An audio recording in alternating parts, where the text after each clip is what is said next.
नमस्कार जी, जय माता की। चलिए आज के इस वीडियो में हम लोग फाइनेंस को लेकर समझेंगे। ठीक है, सबसे पहली चीज़ मैं आपको ये बता दूं कि आप राष्ट्रीय ज्योतिष की जो दृष्टियां हैं ग्रहों की, उसको अपने दिमाग से बिल्कुल वॉश कर दो। अब तक आपने जो कुछ भी सीखा है, समझा है, उसको पूरा वॉश करो, तभी आपको नाड़ी कॉन्सेप्ट समझ में आएगा। ठीक है जी। तो हमें सबसे पहले नाड़ी में जो है ट्राइन को देखना जरूरी है, मतलब 1, 5 और 9।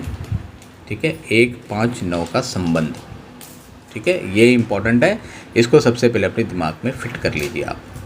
इसके अलावा भी कई सूत्र हैं, मैं धीरे धीरे आप लोग को बताऊंगा। ठीक है, फिलहाल के लिए 1, 5, 9 का कॉन्सेप्ट अपने दिमाग में फिट कर लो।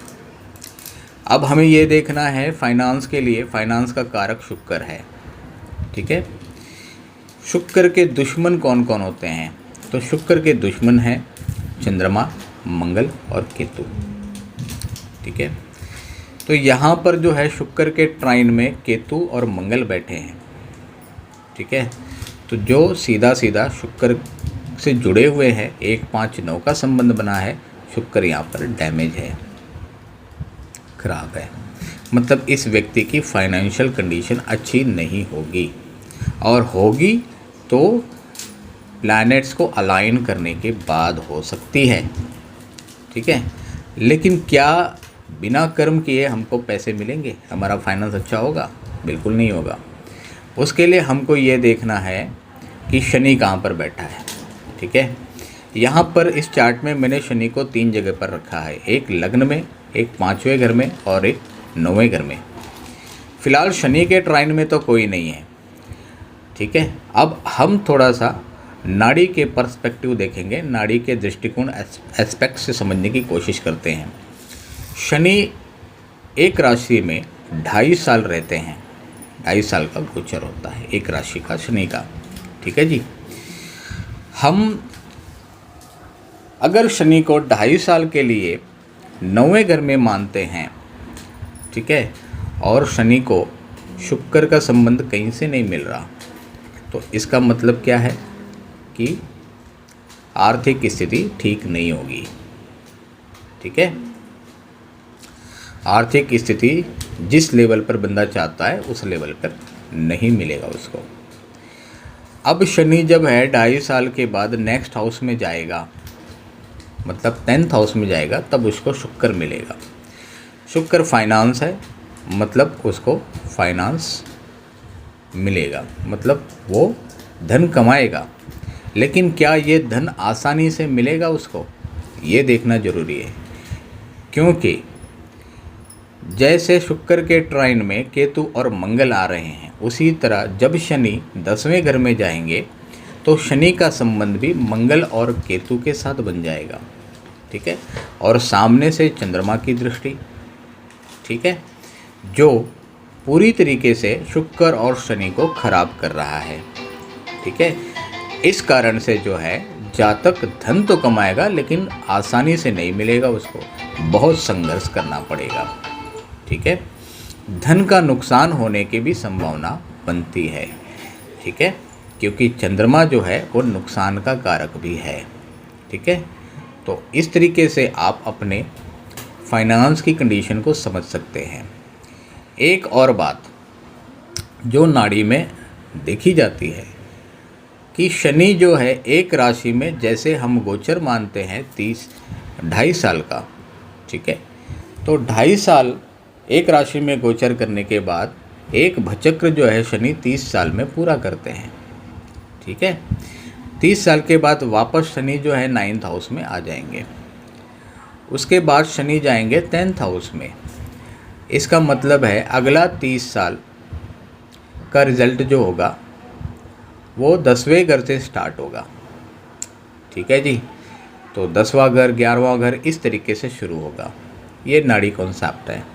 तो अगले 30 साल जो है, ठीक है, वो उसके फाइनेंस के लिए ठीक तो है, लेकिन संघर्ष भरा रहेगा। क्यों? क्योंकि जब शनि 10वें घर में पहुंच जाएंगे तो उसका संबंध शुक्र से तो बन रहा है, साथ में केतु और मंगल के साथ भी बन रहा है, और सामने से चंद्रमा की दृष्टि भी पड़ रही है। तो इस कारण से जो है फाइनेंशियल कंडीशन बंदे की बहुत अच्छी नहीं कहेंगे, स्ट्रगल भरा रहेगा।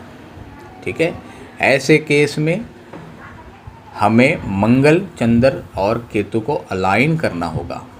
ठीक है, चलिए अभी हमने क्या किया, 9th हाउस के शनि को लेकर समझा। ठीक है, अब हम 1st हाउस के शनि को लेकर देखते हैं। जब शनि 30 साल का जातक हो जाएगा, मतलब 1st हाउस को शनि छोड़ देंगे, ठीक है, एक भचक्र पूरा कर देंगे, तो शनि पहुंचेंगे 2nd हाउस में, जहां पर उनको केतु मिल रहा है। ठीक है, और फिर शनि के ट्राइन में मंगल और शुक्र मिलेंगे। ठीक है, मतलब 2nd हाउस में जब शनि पहुंचेंगे तो केतु से संबंध तो बन गया, फिर मंगल भी मिला और शुक्र भी मिला। ठीक है, ऐसे केस में भी सेम सिचुएशन जो पहले बनाई थी, ठीक है, जब शनि 9th से 10th में गए थे, वही कंडीशन यहाँ भी बन रही है। शनि का संबंध केतु से, मंगल से भी बन रहा है, शुक्र के साथ साथ। ऐसे केस में भी जो है बंदे को फाइनेंशियल स्ट्रगल करना पड़ेगा, कार्य क्षेत्र को लेकर परेशानी बनेगी, जॉब छूट सकती है, जॉब में हर्डल्स आएंगे। ठीक है, इस तरीके से आप समझेंगे।